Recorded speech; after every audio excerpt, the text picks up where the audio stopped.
Welcome back to Connected on Relay FM. This is episode 9. Today's episode of Connected is brought to you by Dash. Create beautiful dashboards with just a few clicks. Text Expander from Smile. Type more with less effort, and Squarespace, where a better web starts with your website. My name is Myke Hurley. Today I am joined by Mr. Stephen Hackett. Hi, Stephen. Hola, senors. Where were you at that moment? Under the desk or something? It's fine. Hey. Hey, buddy. And Mr. Federico Vitici. Hey, guys. How you doing, Teach? I'm doing good. What is Steven doing? I don't know. Fixing your old Macs behind you? What are you doing? No, my phone went off like in the corner of my eye, so I looked over and was trying to read the notification as Myke called my name. And now we've drawn attention to it, so I just feel weird. See, do you have Yosemite installed on your computer in front of you? The computer in front of me is running Mountain Lion. My laptop on the desk is running Yosemite. Well, what did we call it? Yes, Yo's 10 or something. I don't know. I re-listened to episode 8 of the show, and we should never speak of it again. I had a great time last week. That was great, by the way, guys. No, it was fun. Especially the ending, Myke. Bravo. Thank you. Yeah. Thank you.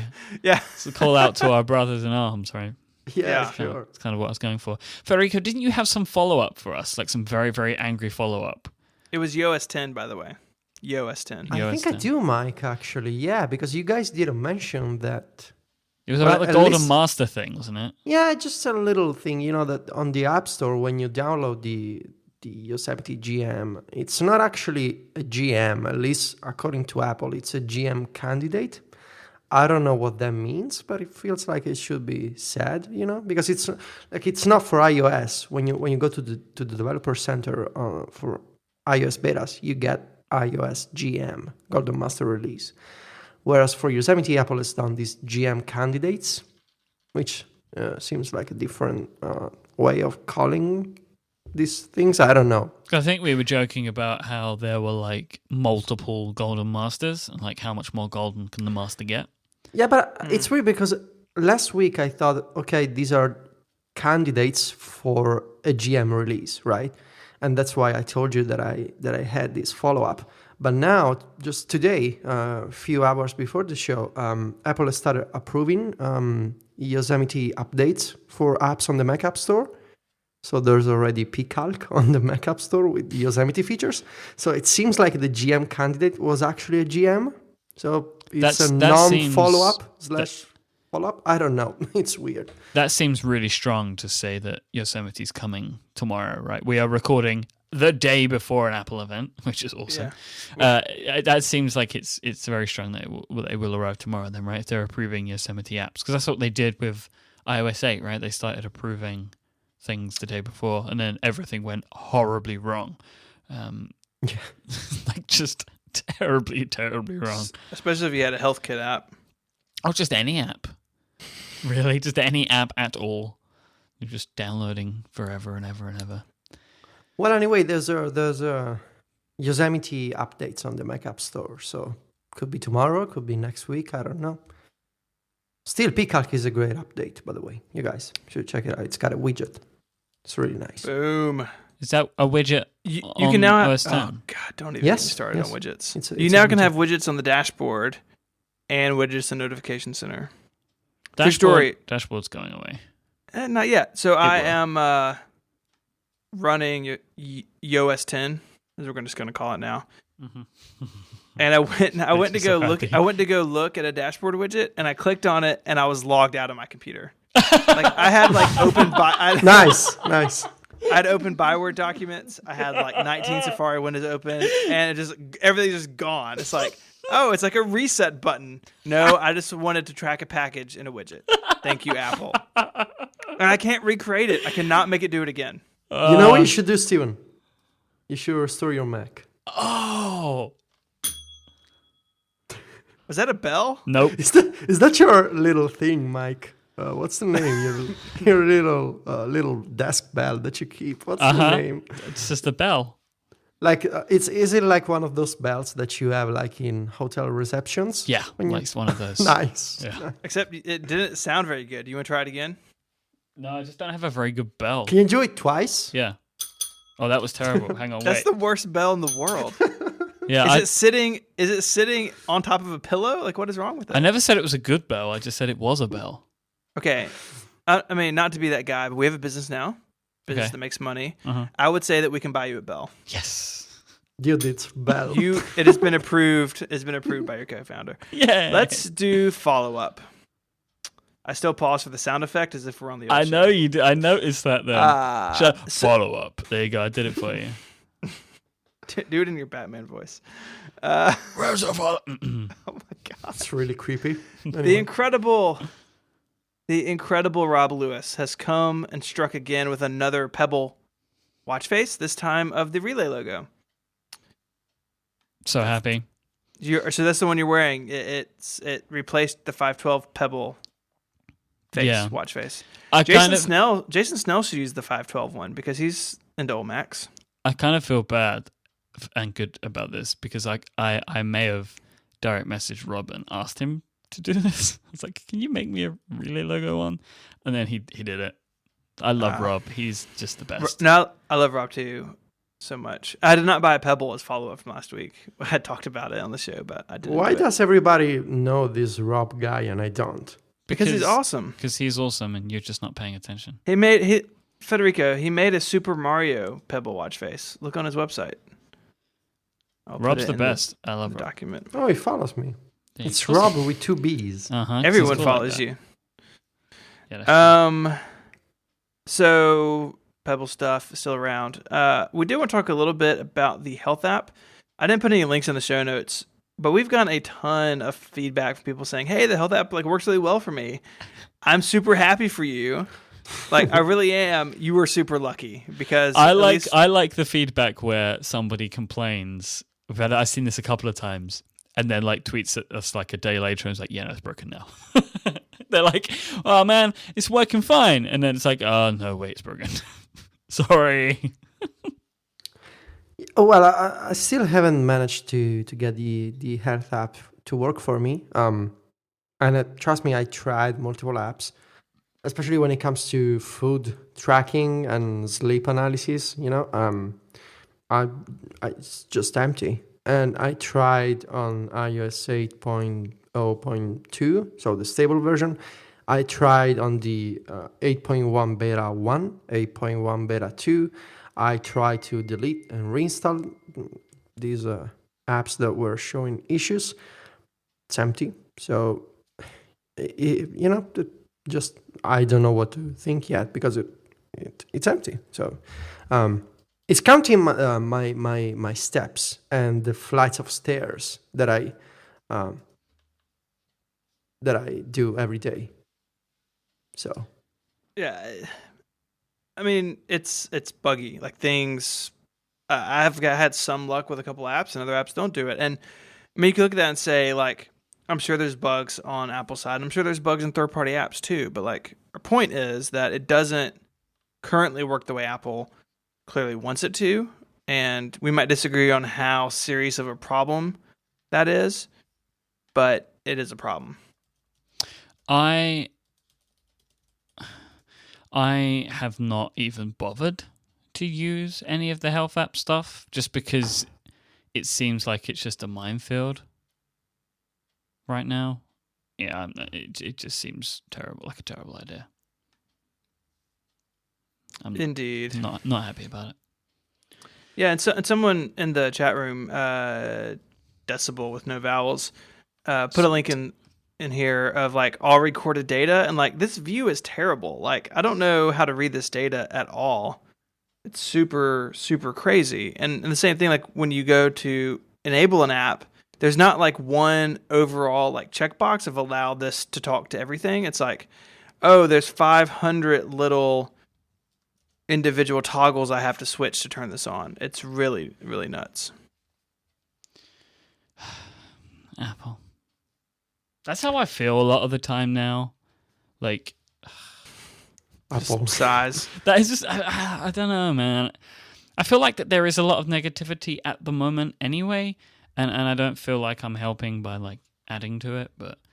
Well, we should be objective, right? I mean, this health app was a big publicity, and there's a section on the website you can track your health values. And then Apple launched this integration, and then they had to pull apps from the App Store because it was broken. Then they released this 8.1.2, and nobody seemingly is able to get these values to work correctly. People are seeing duplicate data, and you cannot transfer your data from one device to another. It seems like a giant mess, honestly, and it should have been better, personally. And it could be, that it's just me, but I know that it's not just me. But for the sake of the argument, let's say that it's just Federico having issues with the health app. I don't know how I could have an opinion when it's just an empty page. So, yeah, I mean, it's empty. It counts my steps and the flights of stairs that I do every day, which is not really useful because, I know how many stairs I have. And, yeah. In the mansion. I mean, I'm having more issues, right? Because I'm having reboots again. At least one a day. Like, you should... No, I can't even say it. Just restore my phone, right? I might as well just do that. And it's so frustrating. It's just so frustrating. I wanted to make this point, right? Because I saw that we were talking about the health app and the issues that you were having. At WWDC in June, there was a lot of, I would say, positive feedback for the new Apple, all these new features, and developers were very happy about the announcements at WWDC. And now it seems like it's been a few months since WWDC, and now developers are kind of facing the reality that there's still a lot of stuff to fix with Apple. And also users are kind of, it's like waking up after that awesome party from last night, because it was so awesome last night, and now it's the day after and you get a face, maybe you drink, a little too much to drink, and you don't feel so great. And now you get all these awesome features with iOS 8, some of them are kind of broken, and maybe it's not, everything is not so great. So you're stretching this metaphor, man. Yeah. It's getting really specific. Yeah, let's just not get into the details. Anyway, you know what I'm saying, right? Yeah. I mean, it seems like everybody is a little more cautious. You could say that the honeymoon period is over. Yeah. I would go on a honeymoon with Eddie Q, honestly. I did some exclusive Eddie Q coverage today. Oh, yeah? I did. You should have TikToked me. I should have. I really just took a picture of him from The Verge and put it on my blog because I clearly just don't care anymore. You have a blog? Oh, shut up. So is 8.1 going to fix this? Does anybody know? Yes, for sure. All of it. I can tell you, according to my sources. No, I don't. Being the beta running on your own. We were sent a couple of screenshots of fixed iPhones. No, I don't know, Stephen. Right now, my health app is still empty. So, maybe it doesn't like Italy. Maybe it doesn't like the metric system, which is the only real system, by the way. But still, it's made in America, the iPhone. So it's made in China. Designed in California. So it could be as wrong as the people who design it. My current iPhone case, which is a Spigen case, Spigen. Exactly. Is it a vegan case? I'm sorry. What's Spigen? It says designed. It has on the print on the back of it, designed in Irvine, California, made in Korea. Oh, well, both of those are sadder. It's just there. A guy at work has one of those. It's like perfectly clear. Yep, and like rubbery. No, his is hard plastic. Yeah, I don't like the hard cases. I'm still using the Apple leather one. So yeah, we're talking about that. So my case is finally shipped. My silicone case. I bought it on the day that I bought my iPhone, and it's finally on the way to me. Why did you get a leather one? I bought a blue one. The leather one doesn't have the grip that I want. Oh, that's right. I feel like we talked about this. Yeah, I want maximum grip because I have a huge mobile phone. But like the Spigen one is like a rubbery silicone. But I went to the Apple Store and I felt the cases, and the leather one's kind of slippery, or like more slippery. So I wanted the silicone one, and I'm getting a lovely bright blue one, and then I'm also thinking about buying a green one. All the colors. I found my iPod Mini. Yes, we should talk about that. So, are you using it? Did you charge it up? Did you sync it? I charged it up, and it still had all my old music on it. Still works. I've just turned it on now. Screen is tiny. Still pink. Does Health app work on the iPod? Health app totally works. It's tracking my fitness as we speak. The light's on. Can you share your heartbeat with the iPod? I don't think it's working very well because no battery power remains, apparently. It just means it's worn out. Batteries are like tires on a car. It's been off though. Yeah. It's like the tires on the DeLorean in the cave in Back to the Future 3. I have to say though, to hold this, it feels fantastic.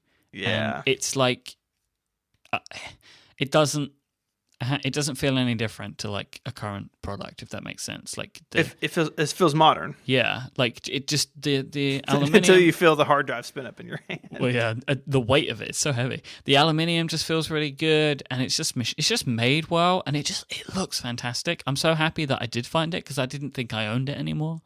I found it in a drawer. There's more to talk about what I found in this drawer on virtual this week on Relay FM. That's how we do now.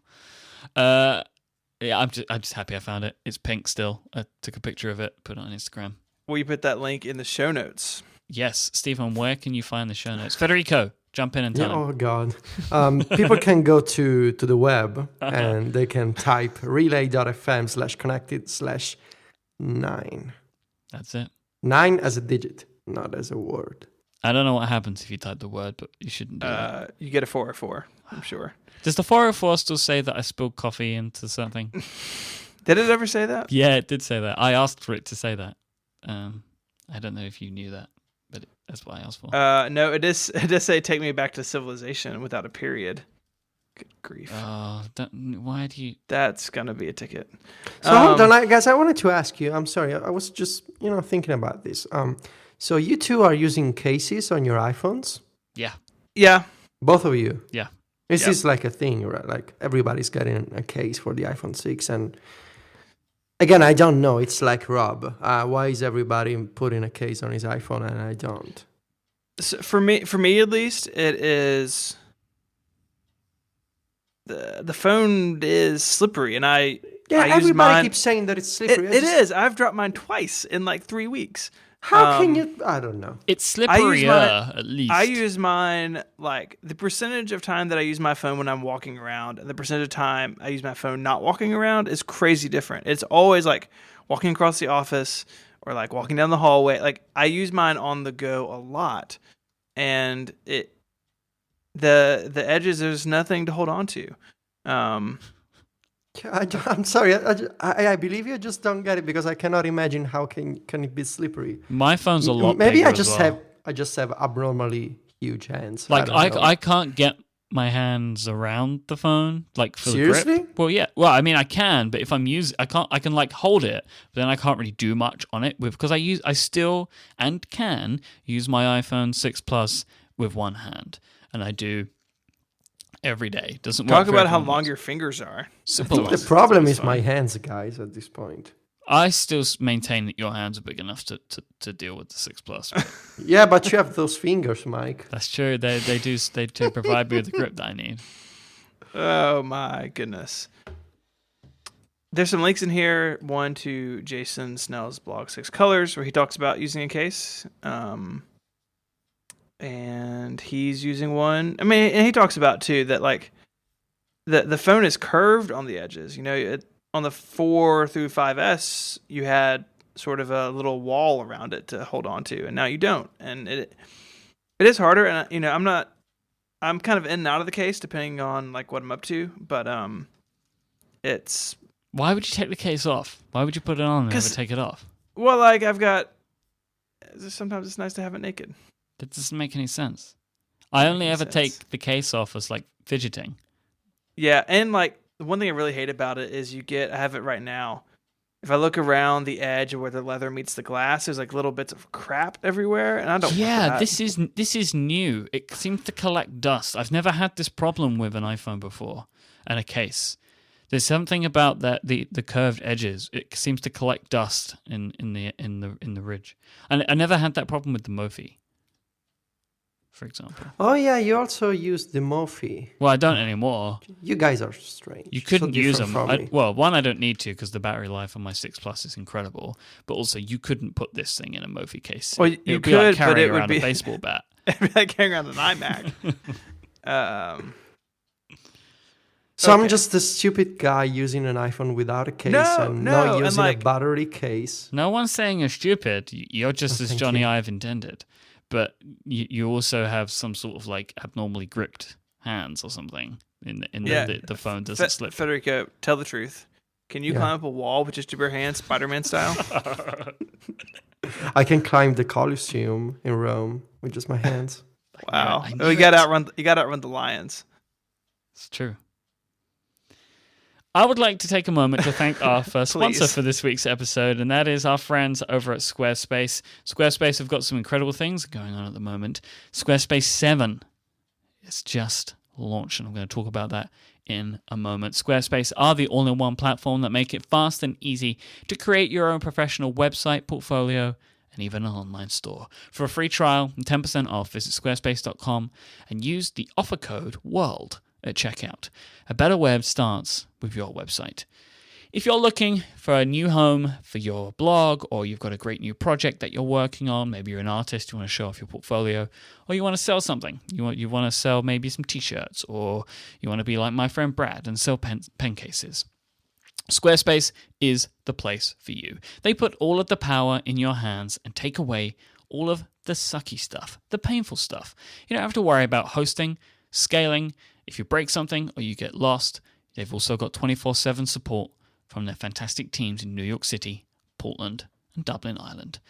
Squarespace have beautiful templates. They all feature responsive web design, and with the new Squarespace 7, their brand new release, they have even more than before. They've even partnered with some cool musicians, artists, and architects, even chefs too, to develop new templates that cater to these professions. They think about the things that these people in these industries are going to need, and now Squarespace provides templates that are bespoke for them. Squarespace have also embraced something called the cover page with some of these new templates. This allows you to bring all of the power of Squarespace into one page. So you can create these little single-page websites. People use them for their businesses, but people also use them for like personal website landing pages. You know, maybe you want stephenhackett.com or something, and it lists all of Stephen's fantastic stuff. Maybe it has a map and his telephone number in case you need to contact him. You can put all of that stuff on a Squarespace cover page.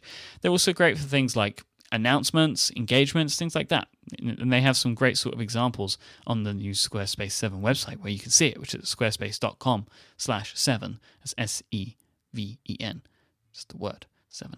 They've also updated and done some extra cool stuff to the site editor. They put it all in one page now, so you can get everything you need all in one view, and you can see how your Squarespace site is updating on the fly with their fantastic little WYSIWYG thing. So, Stephen, you are a Squarespace user. Have you been enjoying Squarespace 7? I have. It's 512 runs on it. And really the coolest thing is to be able to click right on a post and like fix a typo or edit something without having to go to the back end separately. It makes it really fast to jump in. Seriously, you and can do make that tweaks. on Squarespace? It's really cool. I'm sorry. It just caught my attention. Yeah, it's no more back end. It's all there wow. on site right there. Oh, that's really nice. I'm pleased, genuinely pleased that you're so happy about that. That makes me You feel know, good. I've been writing for like 5 years, and being able to fix a typo without going back to the CMS sounds amazing. So just sorry, guys, please continue. It's just great. Something else that's also really cool. Squarespace have partnered with Getty Images, so you can get awesome photography, stock photography, at just $10 an image now with Squarespace.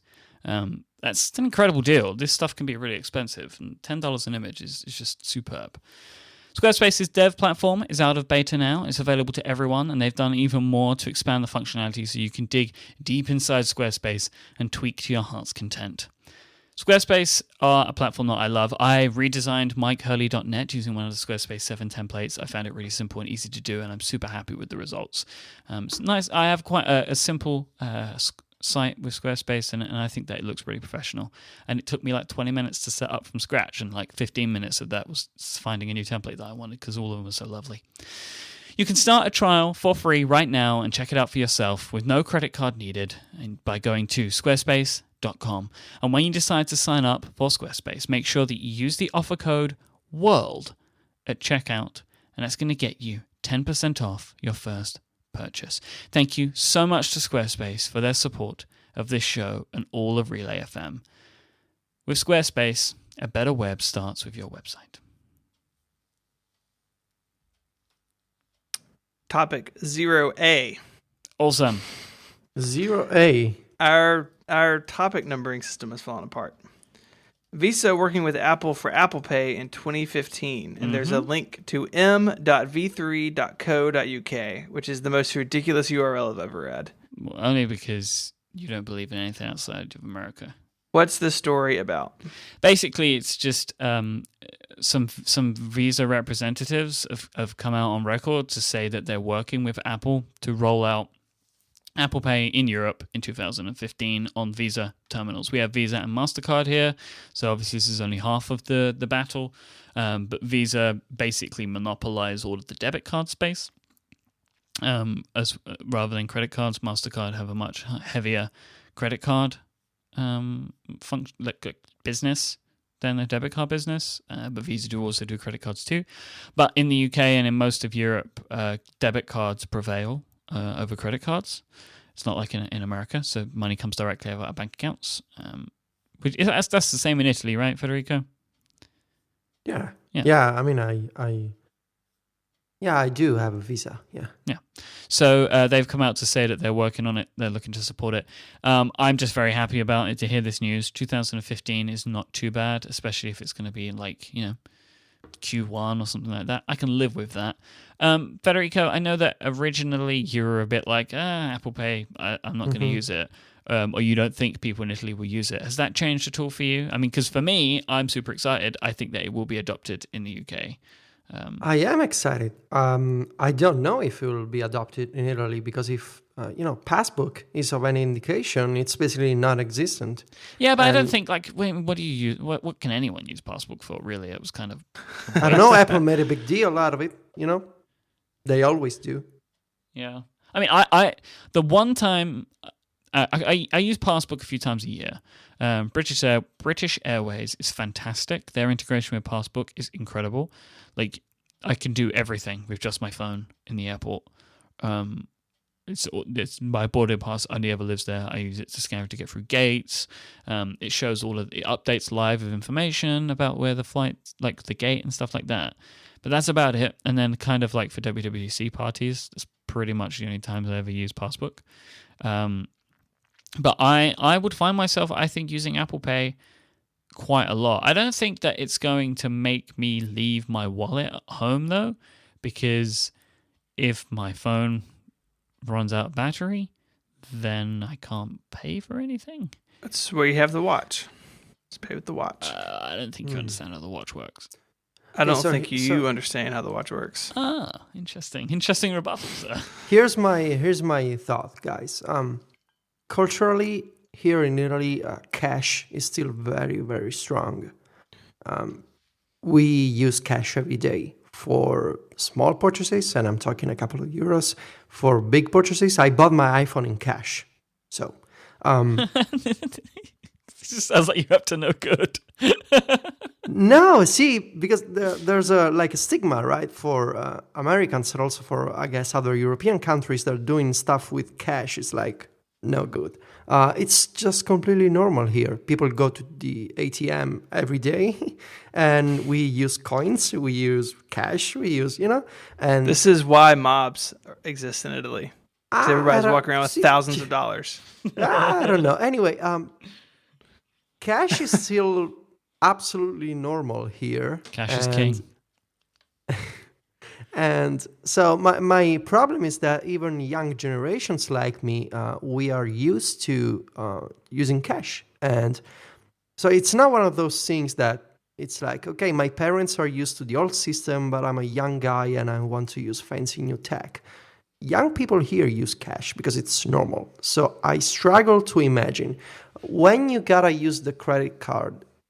It's usually, at least based on my experience of 26 years in Italy, when you use a credit, when you take your credit card out of your wallet, it's because you gotta make a big, at least a big or important purchase.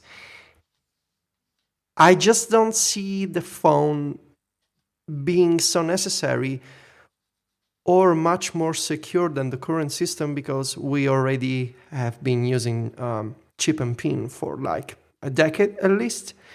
So it doesn't seem like a big deal to me. The technology seems amazing. I do want to try it. I just struggle to imagine everybody using it here, because culturally we are different from the people that made Apple Pay in America, and it's a different scenario here. Well, American culture is currently not set up for Apple Pay either, but yeah, I get your point. But they're switching to a new system, so they could more easily jump on it. Do you have contactless payment in Italy? I feel like kinda, you do. Like at McDonald's. Yeah. Okay. Yeah. I tried it. It was very nice. It was very nice. I struggle to imagine a scenario where everybody in Italy switches to Apple Pay, because we don't have this desire, or at least this wish for a better credit card system, because we have cash, and because the current credit card system is already pretty, I wouldn't say stable, but at least more secure than what Americans have. So it could be that maybe Apple Pay is so amazing it will catch on because it's much, much better than Passbook. I just feel that in the short term we will have a pretty similar scenario with, it makes for a very nice demo. It's a really attractive application on the iPhone. It's probably awesome. It will be awesome for people outside of Europe, but maybe it will be non-existent here. I don't know. We'll see. I'm curious to try it. Just skeptical. There you go. I remain very excited. Stephen, what do you remain? I remain hopeful, because, and a lot of people have said this, that at least here in the States, like there's already a move towards something better than like plastic cards with a magnetic strip that you hand a perfect stranger. Seems like maybe there's room for improvement there. And with that coming, hopefully Apple's got good timing, and it will sort of fall into place. Will that mean that I can use it at little coffee shops down the street? Probably, maybe. I think like a lot of things like this is going to end up in big places and filter its way down. I'm hopeful, but I'm not going to hang my hat on saying that it's going to take over the world. There you go. There you go. Stephen, tell me about the Apple Watch in history. Yeah, so there was a transcript, I should say, in Business Insider. Johnny Ive was interviewed as part of the Vanity Fair Summit, which is actually a pretty interesting. Like, they've done some other interviews, and they're always really good. So Johnny Ive was there last week, and the whole transcript is well worth reading. But the very last question and answer at the end was really interesting. And so someone in the crowd asked Johnny Ive, "Do you see yourself moving beyond consumer electronics?" And he responded by saying, "I do see the watch as a move away from consumer electronics." And that really jumped out at me. Apple predated the way we think of consumer electronics and the way people thought of consumer electronics in 1976 when Apple was founded are very different things. Like, before the personal computer, consumer electronics looked one way, and then personal computers really took over consumer electronics. Like, anything we consider as a consumer electronic today really is a computer in a lot of ways. And if you look at the other companies that were around then and who helped make that possible, obviously it wasn't just Apple, it was Microsoft, but Dell and HP and all these other hardware guys. And all those companies are in trouble because they don't have a way past the personal computer. Apple has that with the iPhone and iPad, right? Steve Jobs said that the iPad ushered in the post-PC era, and we're actually going to talk a lot about that here in a second. But the tablet and the phone was Apple's way out of the personal computer, extending past the personal computer, but still within the universe of consumer electronics. And now Johnny Ive's on stage with an Apple Watch saying, this is beyond consumer electronics even. This is not just beyond the PC. It's not beyond post-PC. It's something completely different. And that's a ginormous thing to say. I would love to know what Johnny Ive's definition of a consumer electronic is, because the Apple Watch is electronic and it's sold to consumers. Like, I don't know. I don't know what more. Like, you know, I'm breaking it down and making it sound stupid, but I don't know what more it could be. Like, what is it if it's not a consumer electronic? It's a fashion device. I knew you were going to say that, but it's still electronic. It's still electronic. Well, right? That's what Apple sells it as. Apple says, "Hey, this is a fashion accessory." I bet if you said to them, "Is this a fashion accessory?" they would say, "This is beyond a fashion accessory. It's beyond everything." Right. The Apple Watch is its own category. So what you have to do is you have to look at that statement, and you have to apply the Apple marketing Phil Schiller BS filter to it and say, is this something like, you know, like bigger than bigger with the iPhone? Like, that doesn't actually mean anything. That's not even a statement. I actually like that. This is from the company that said... Bigger than bigger. This is from the company that on the iMessage page for iOS 8 is like LOL actually L or something. Like... So for Johnny Ive to say this is interesting. Maybe he stumbled into something bigger than what he meant to say, but I don't think he did. I think he really believes that my Myke, I'm so excited, hit the watch, and that everything that the watch portrays. So not just this like S1 powered, water resistant, bajillion-dollar gold watch that he's wearing. Like, it's beyond just this one product. That he looks at the watch and what the watch will become. And says, this is beyond consumer electronics. And I think the tipping point is that it is about fashion. It is about something that you wear on your body that becomes part of your outfit. That, you know, when we've talked about this before, that people self-identify with things like watches and glasses and shoes, and those things help build a story and how we project ourselves into the world. And I think that's what he means. That, you know, like, it does say something about me, like that I bought a Mac, but like not at all like something that I wear on my wrist every day. And I think it's obviously hyperbole to a degree, but I don't think it's hyperbole to the degree that, Myke, you want to say it is. That I think he really believes this, that, you know, when the PC goes away, and one day the PC industry, as we know, will be gone. And it looks like it might be happening sooner rather than later with things like HP exploding, and the Mac is still growing, but overall the PC industry is sinking to the bottom of the ocean. If the PC industry goes away, Apple's left with post-PC, iPad, and iPhone, and whatever the watch is, we'll call it post-PC, whatever that thing is. And I think the watch is Apple's first attempt at saying we have to move past post-PC to survive, because the PC, where we made our money for 30 years, is going away.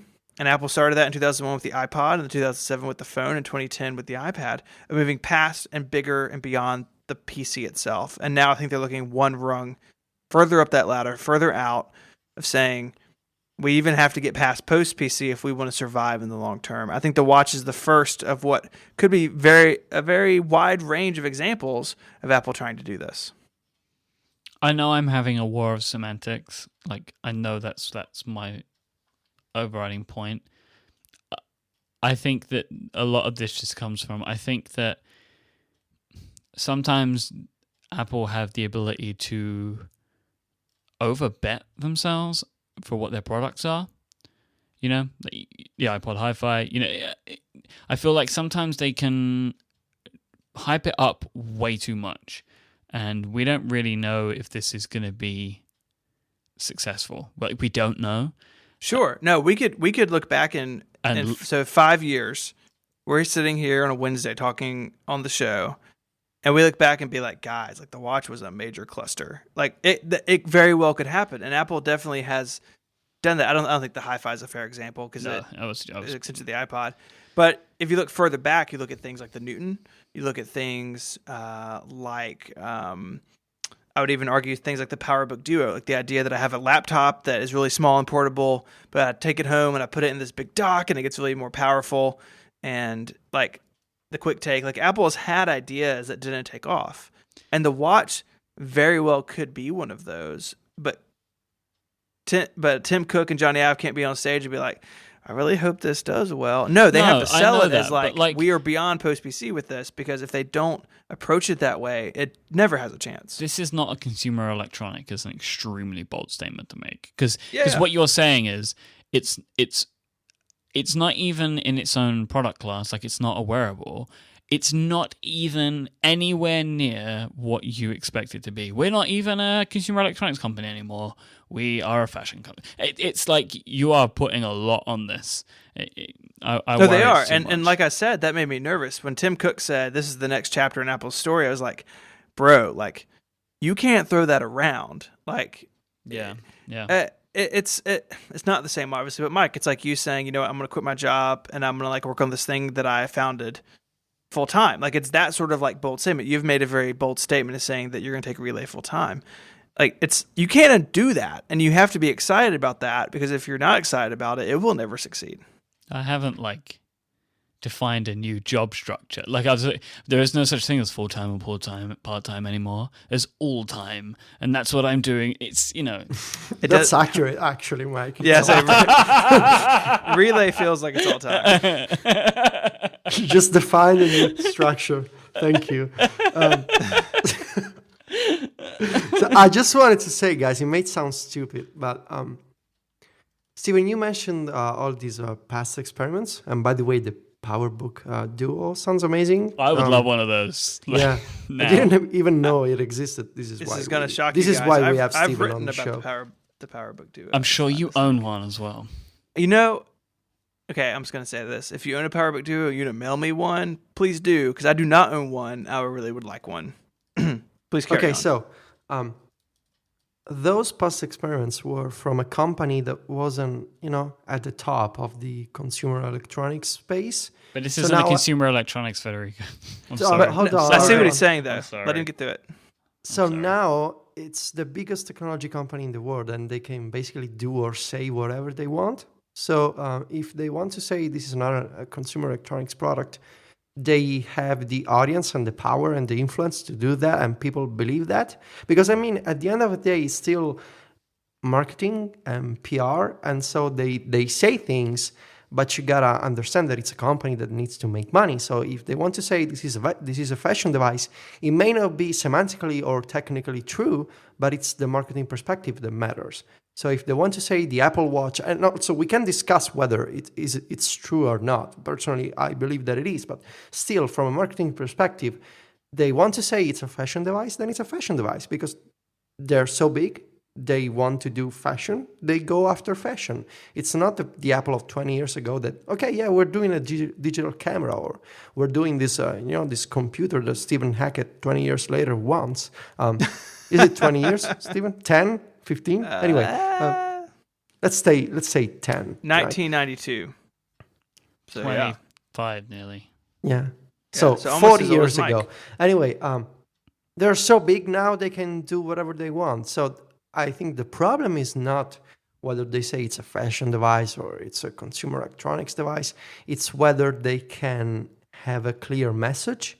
And we could argue, and maybe could be a nice introduction to the next topic. We could argue that the message behind the Apple Watch is much more focused and clear than what the iPad is going through. Because the Apple Watch people already know what the Apple Watch is. It's a nice watch made by Apple. So it's got some iPhone-like features and some fitness stuff. But it's a watch, so it's fashion and it looks great, and people want it.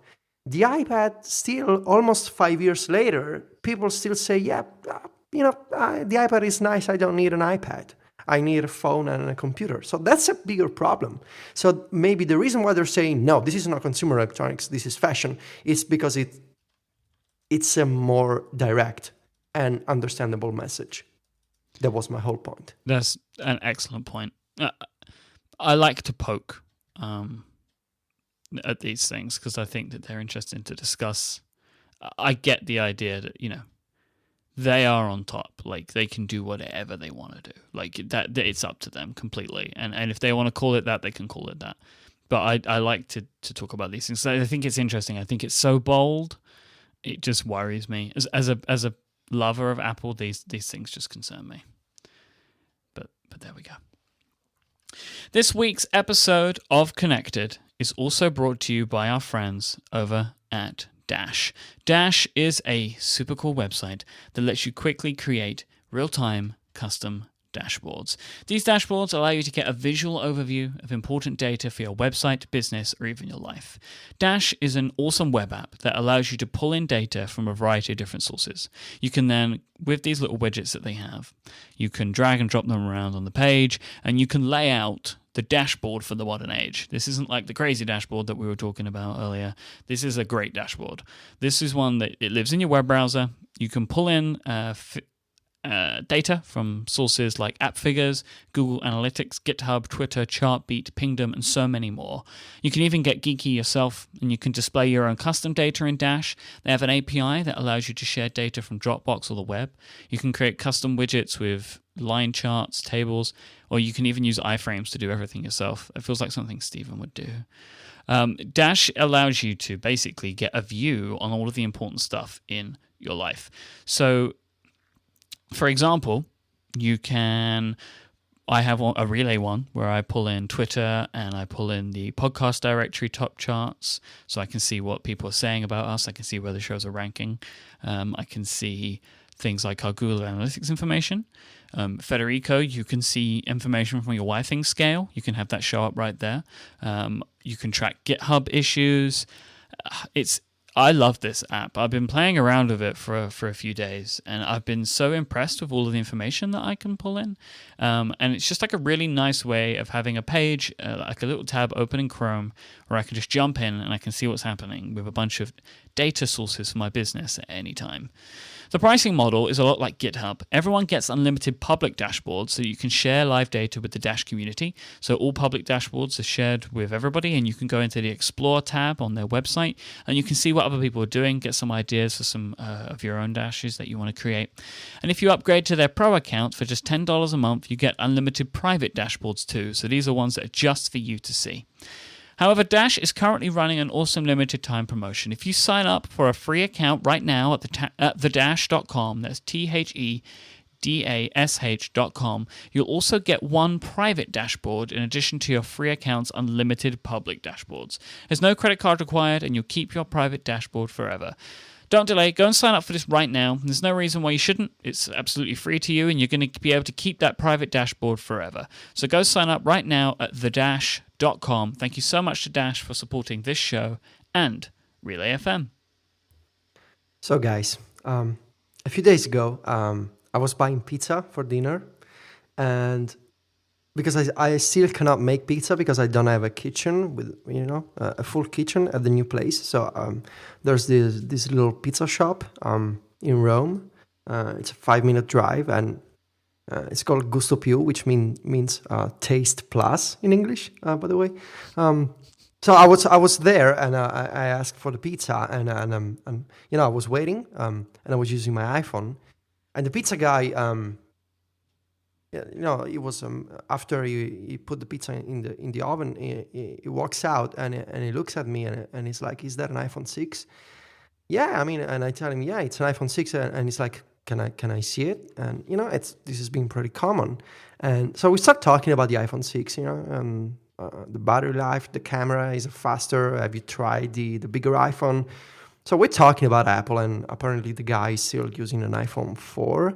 So I tell him, yeah, you cannot do the iOS 8 update. And he tells me that he's been considering an iPhone 6. So I ask him, do you have other Apple products? Because I always enjoy listening to what, people that don't write for technology websites, how they see tech and Apple specifically. So he tells me that he's been considering a Mac. And then he says, the iPad is nice, but I don't need the iPad. I need a computer at home and a phone with me. And that's I guess it's very common to hear that kind of reaction from casual people, especially younger people. And it makes me think every time because the iPad is almost 5 years old, right? Next January, it will be the 5th anniversary of the iPad introduction. And still people don't get it. And not because they're stupid, not because they're dumb, but because they don't see the message and they don't see the purpose of the device. Even younger generations, even, this guy is my age, probably younger. And they still see the computer at home and the phone, all the time with you in your pocket. So the tablet is still a problem, apparently, for Apple. They still have to understand what the iPad is for. And tomorrow there's an Apple event. And according to the rumors, and apparently there's been a leak on the iBook store, we will see an iPad Air 2 and an iPad Mini 3. And also we've seen the numbers. We've seen the charts and the graphs, and we have seen the iPad growth slow down considerably over the past year or past 2 years. So my question to you, and the discussion that I want to have, why do people still struggle to understand the iPad? And is there something that Apple can do to make the device a must-have for people, or is that even necessary? I feel like that window's passed.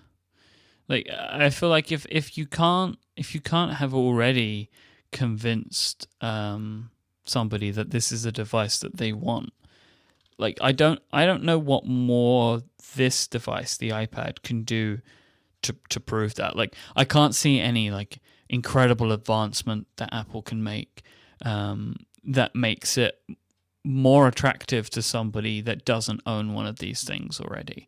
Like, I feel like that there are things that Apple can do to make people buy another iPad. Like advancements you can make to iOS or to the iPad models themselves to make people want to buy the next version. But I think at this point, like, you're always going to pick up new people, but I don't think you're going to pick up like iPhone levels of people. I just don't see it happening. I don't know what they do, but I feel like your window's probably passed in which you could do something like that. Right. I mean, and you've said yourself as an iPad owner for a long time that you haven't used yours at all, if I understand correctly, since you buying the 6 Plus. I've always gone in waves with the iPad. Yeah, me too. And so I use them. I use them religiously for a while, and then kind of fall out. And I've missed cycles completely. Which is, I've never done it with an iPhone. I completely missed cycles and just let them go by. Like the original iPad, I bought an iPad 1 and an iPad 2. I bought an iPad 3 close to the end of its life just because I was in the States and could get it for pretty cheap. Didn't bother with the iPad 4 at all. And then bought a Mini and then a Retina Mini. I mean, I bet you've owned more than most iPad owners. Yeah, I know, but that's not every iPad. And I also didn't buy every iPad as soon as they came out, right? So it's not a massive thing, but it's for me, I would have expected when the original one came out, I will buy every iPad that there ever is because I love this thing. But there just seemed to be just not a desire for me to keep on the bleeding edge of it, where I do have that with the iPhone. I just want the next iPhones, and I will always want the next iPhones in theory. But I mean, we're on the eve of the event, but I can't think of anything Apple could do to make me want to buy another iPad in the next 6 to 8 months. Like, I just don't see it. Or next 12 hours. Yeah. Yeah.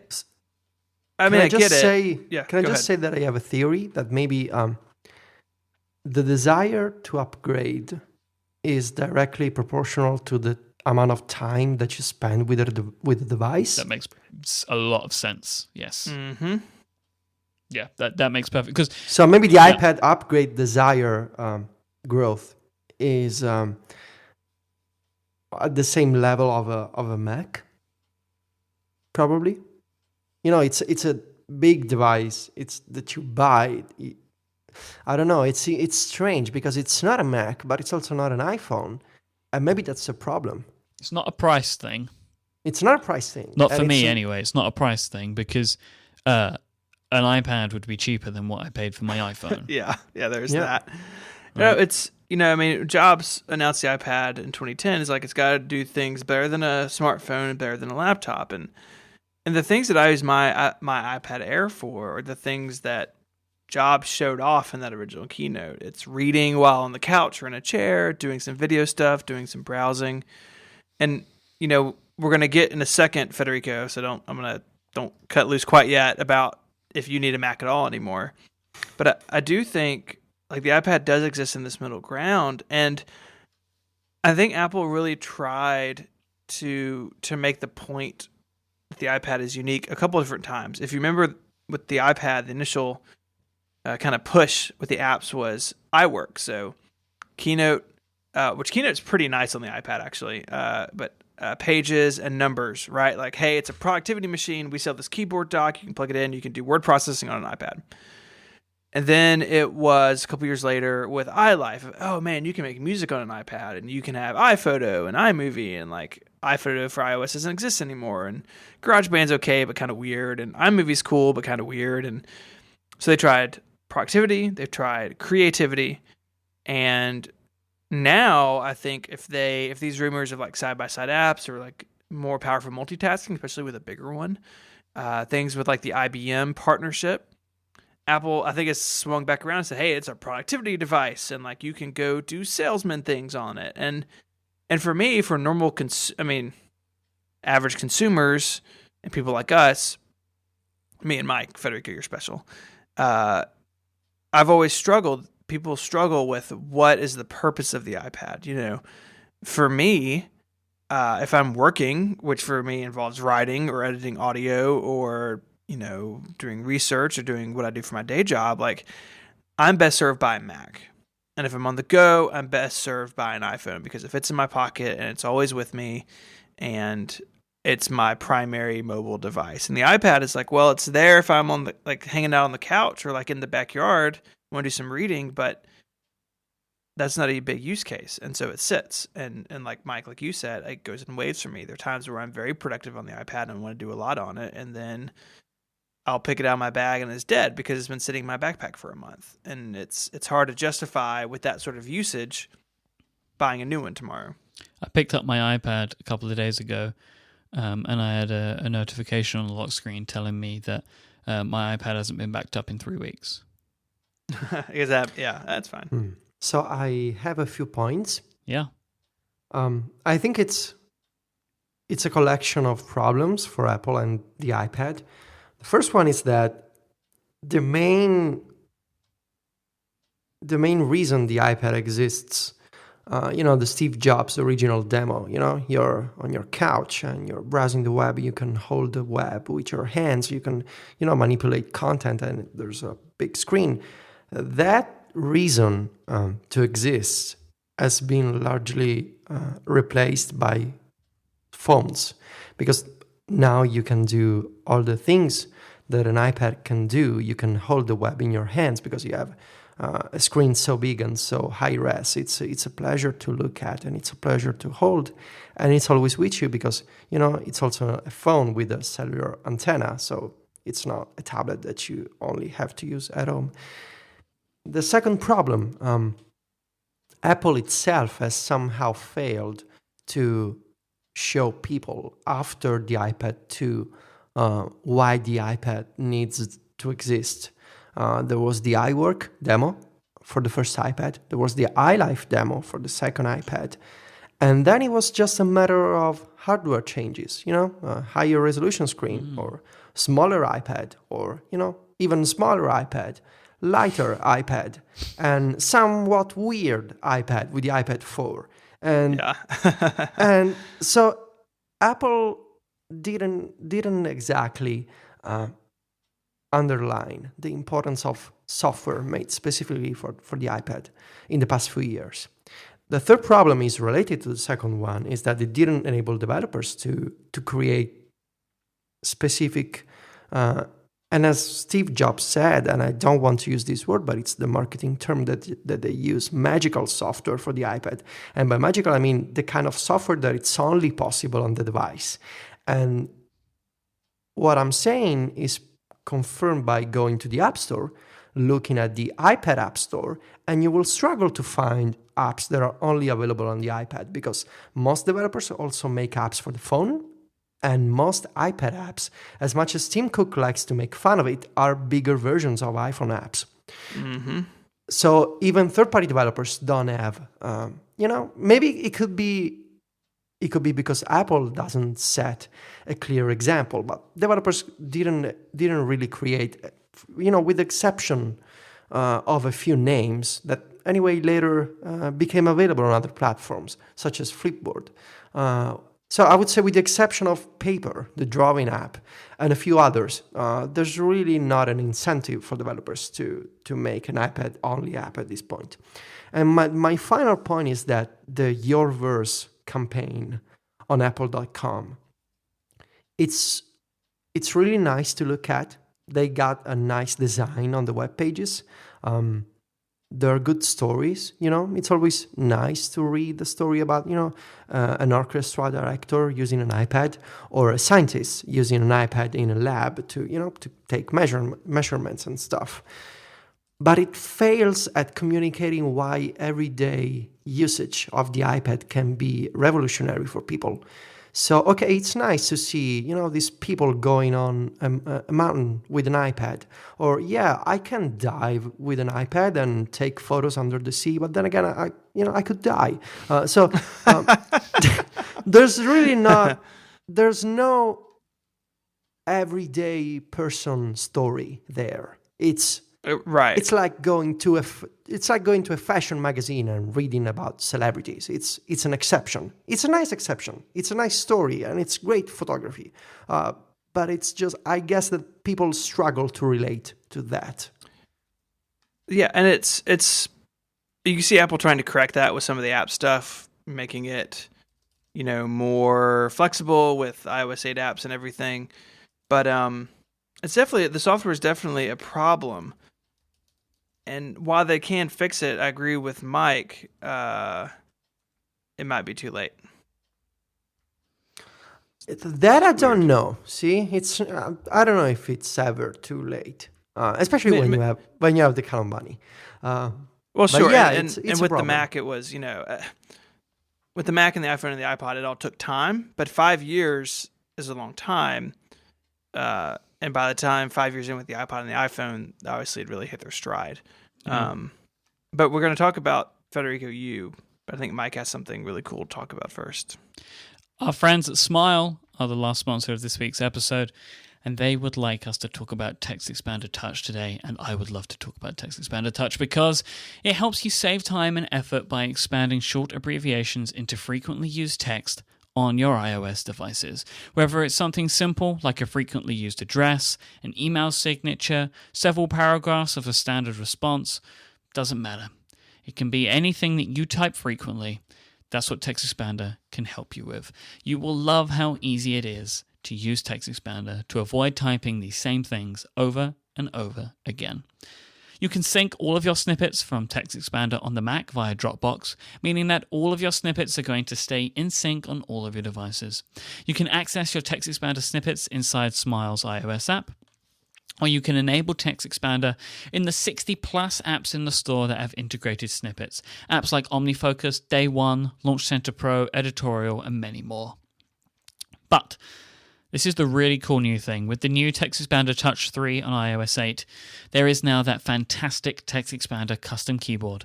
This allows you to expand abbreviations in all of your apps on the iPhone, iPad, or iPod Touch. This can be in Apple's official apps now as well. It doesn't matter what app you're in, you can enable the Text Expander keyboard and you're able to expand your snippets everywhere, allowing you to save all that time and hassle and keep those benefits of Text Expander everywhere with you whilst you're on iOS.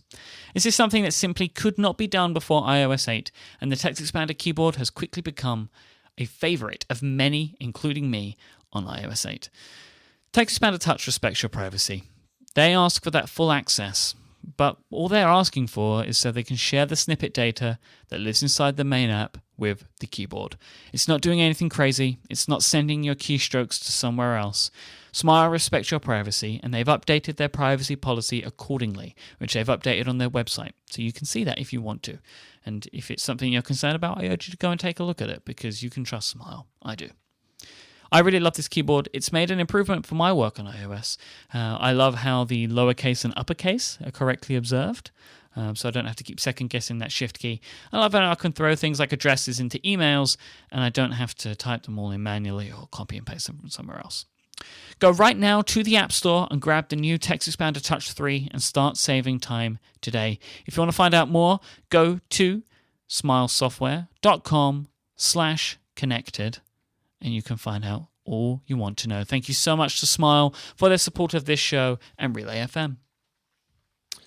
So there have been a couple of stories floating around as recently as today. So one on Recode and then one over on Ben Thompson's site that I can't pronounce. It's Stratechery now. Yeah, the tech is orange. No, he's gone with Stratechery now. It's Stratechery because of... But now, nobody knew how to say it, so now we're still in that situation, but it's Stratechery. Okay. So two articles talking very much about what we just spoke about. Is the iPad still matter? Is it still relevant? Recode has a hilariously ancient screenshot on a hilariously ancient iPad in their article. It's kind of their thing.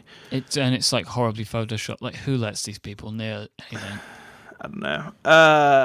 So there's also a link on this little website called Mac Stories. And this guy, Federico Vitici, writes about the things that he... kind of the opposite of that, of like what he still needs a Mac for. And so there's things on here like local backups, screen recording, generating GIFs, podcasts, versioning, recording podcasts, which I know, like, before you mail us, the guys at Out of School have done it. They do it. It's a crazy setup. I don't want to do it, and I won't let Federico do it, even if he wants to. Installing betas of iOS because you can't install a beta from the device itself. So, like, I mean, Federico, like, are you seriously considering getting rid of OS 10? Can I continue to talk about me in the third person? Yes. Yes. Like Caesar, right? In the what's the name? The Bello Gallico, the Leiden. Anyway, sure, man. I'm sure we'll get. That's my Leiden studies from high school coming back. I'm sure we'll get follow up about this. So yeah, I actually did consider not fixing my MacBook Air and letting it die slowly, painfully. No, not really painfully. You know, I'm not an evil guy. But yeah, I just don't want to spend the money, big money on a Mac when I just don't use it that much. But still, I have a problem because as you noticed in that Mac Stories website, I need my Mac for a few things still, and those are important things. So they may not be features or tasks that I do several times a day for several hours every day, but it's still essential tasks. Like when an iOS beta comes out, I need to install it because I need to get ready for Mac Stories, or GIFs and all these other things that I mentioned in my post. So my idea. Okay, so let me tell you about my ideas. Can I tell you about my ideas? I will tell you. I want to know your ideas. Okay. So my original idea was, I'm just not gonna care about my MacBook Air. It'll die eventually. It'll become obsolete. I will not be able to install new versions of OS 10. I'm already missing out on features such as handoff, because apparently Apple has decided not to support it on my 2011 MacBook Air.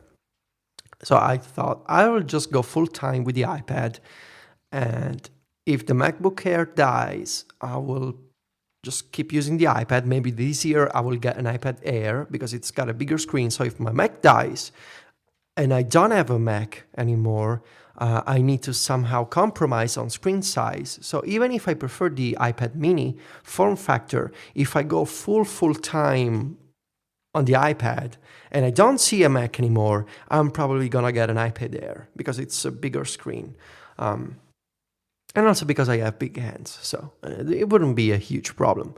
And then I thought I could maybe get like an external monitor, and I could maybe plug in my iPad in the monitor. I don't know if that's a thing that you can do. I can't carry on.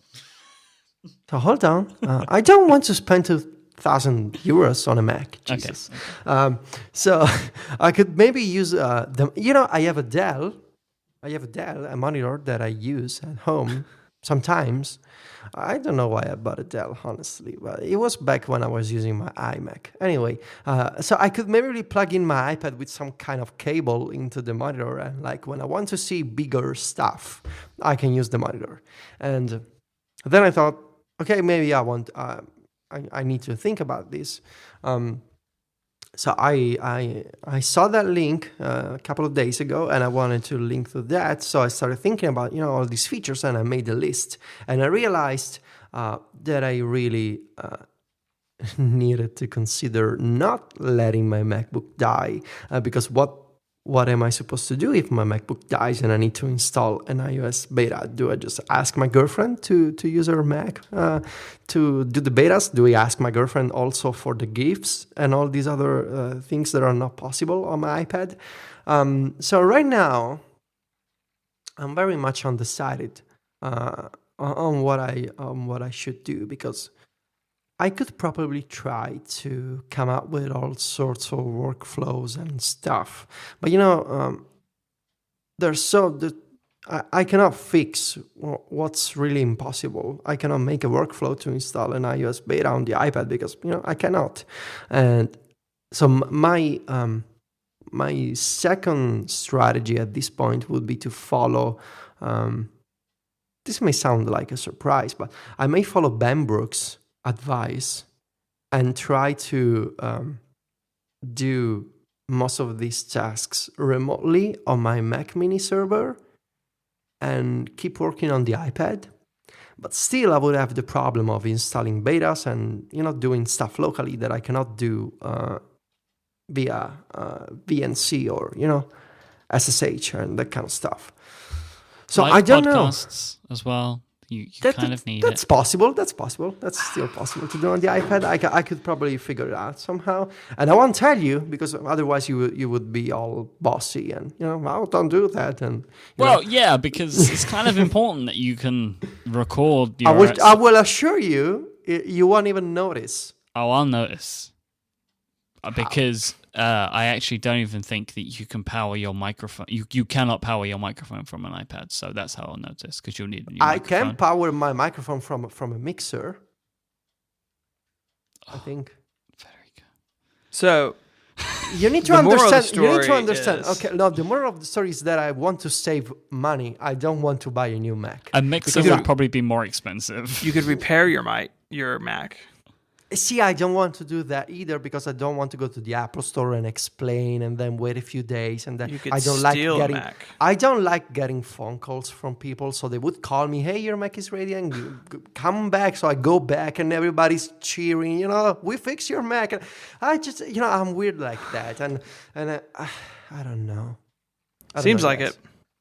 I mean, I think it's really interesting to consider doing iPad-only work. And clearly, like, people in the chat room are like, my mom does it. Like, clearly lots of people can work just from iOS. But it's about an individual certain set of tasks. And I think you did a really fair job in your article of saying, like, I would do it except for these things and outlining what those things are. It would be a crazy experiment. It's one that would make me nervous watching. But I think for kind of what you do, I think you could buy a cheap Mac Mini and hook it up on that Dell display and be fine. Yeah, that's also another possible solution. Yeah, if Apple ever updates the Mac Mini, that's another story. Tomorrow, I'm telling you, man, it's gonna be tomorrow. You sure? No, I can dream. Yeah, see, that's probably also a solution. But then I wouldn't have. See, what I would like is if somebody came here, took my Mac without telling me, and the next morning I wake up and Mac is fixed and I don't have to do anything. Oh, the Mac Santa, or the Mac butler, Yeah. I just don't want to think about it. I'll be right over, sir. See, with that British voice. And I don't want to spend any money because I feel like even a repair is not worth. Like, I don't like working on my Mac anymore because it's just confession time at this point. I don't like using my Mac anymore. I feel like it's frustrating, especially after you get used to the simplicity of iOS. And this may sound weird from somebody who, it's my job to write about this stuff. I just don't enjoy OS 10 anymore. I think it's boring, and I'm not excited by Yosemite at all. I think I'm getting constantly all these little pop-ups and banners and stuff, and windows resize, and they forget their position, and you have to click and drag stuff, and it's weird, especially after you get used to iOS. I'm probably gonna get a lot of hate for this. I don't care. I just don't enjoy using a Mac anymore. Like, I have to use it. And because I have to use it, I don't want to spend money. If I really must spend money, it has to be the smallest amount possible. So there's that. You should get a Mac Mini. You should get a Mac Mini. I think that is yours. Honestly, Federico, I think that is your solution. You get a Mac Mini for the stuff that you can't do anything about, including podcasting, installing betas, the heavy things that you might need to do from time to time. The Mac Mini is the cheapest way in. You've got a monitor already, so you can plug it straight in. A keyboard is not expensive. I have my keyboard, so you should get a Mac Mini. Don't replace or repair your laptop, I don't think. Because you should smash your laptop. For everything that people usually use a laptop for, you use your iPad for that. Like, you should get a Mac Mini, because then you can also have the Mac Mini do things for you. I know that you have a great, server, Mac Mini Colo, who help us with our live streaming. Thank you, Mac Mini Colo. I think that you should really consider that, and especially if Apple do update it, then you can get a refurbished one or something like that. Totally. I think you should do it. Genuinely, I am currently speaking to you via a Mac Mini. Yeah, that's probably what I'm gonna do. Yeah. I genuinely think that's your solution, because they're really not that expensive. Like, all right, they're not cheap, but they're not that expensive. It's like the price of an iPad. So, and I already have a monitor and the keyboard and the trackpad. Exactly. It would be cheaper probably for you to buy a new sort of base level Mac Mini than it would for you to probably replace to fix your computer. I have a G4 Mac Mini I can mail you. Don't take that from him. No. I'm gonna wait for the announcement, and then I'm gonna get the base model probably. Yeah. Perfect. I think that's the best of both worlds. And what do I do with my MacBook Air? I think I told you. Problem. You drop it off your new balcony and film it in high speed from the ground and put it on YouTube and monetize the heck out of it with ads. Yeah. All you need to do is find a box. Bin test, see if it bends. Find a box for a new MacBook Air, and then just like pretend that you just bought it and then throw it, because that's what makes the money. It makes the big bucks. Put it on YouTube. I think we're done. If you'd like to find the show notes for this week's episode, head on over to relay.fm/connected/9. If you'd like to find Federico Viticci on the internet, he is at macstories.net, and he is at Viticci on Twitter, VITICCI. Stephen writes at 512pixels.net, and he is at ISMH on Twitter. I am a podcaster. I have many podcasts at relay.fm, and I am at Myke, IMYKE on Twitter too. The show has @_connectedfm, and if you want to reach us via email, you can find a link to do that on our page on the Relay FM website. Thanks again to our sponsors for this week's episode, Squarespace, Dash, and Smile. Go and check out those fantastic companies and help support Relay FM too. We'll be back next time. Until then, bye-bye. Arrivederci. Adios.